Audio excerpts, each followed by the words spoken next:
Sekolah Menengah Pertama SMP Negeri 1 Sungu Minasa Kabupaten Goa mulai berbenah untuk menerapkan teknologi mutakhir pada 1.400 siswa-siswinya.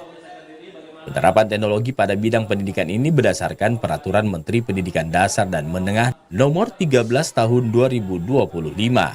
Teknologi ini salah satunya yaitu penggunaan kecerdasan buatan atau artificial intelligence pada proses belajar mengajar. Menurut Kepala SMP Negeri 1 Sungu Minasa, permen tersebut berisi terkait pembelajaran coding dan artificial intelligence atau AI yang merupakan hal baru dalam dunia pendidikan, sehingga tenaga pengajar harus mempelajari dan menyesuaikan aturan tersebut. Dalam pelajaran tersebut nantinya siswa akan diajari membuat suatu aplikasi belajar yang dipakai di sekolahnya.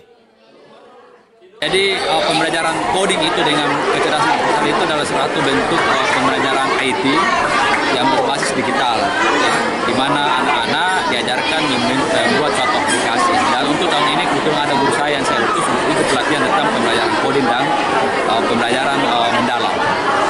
Ini tujuannya adalah bagaimana bisa mengembangkan potensi anak di bidang digital, digitalisasi dalam hal membuat aplikasi-aplikasi pembelajaran maupun dalam hal membuat konten-konten yang positif terkait dengan edukasi di sekolah. Salah satu siswa mengatakan bahwa penerapan teknologi khususnya penggunaan AI sangat bagus diterapkan di dunia pendidikan untuk mengikuti perkembangan zaman.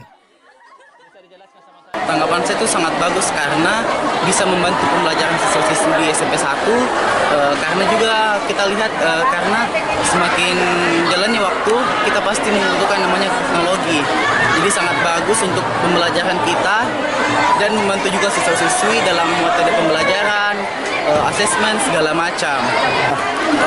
Alhamdulillah untuk di sekolah mendukung seperti komputer, wifi, sekolah juga sangat mendukung kita pembelajaran dengan HP, AI, dan coding.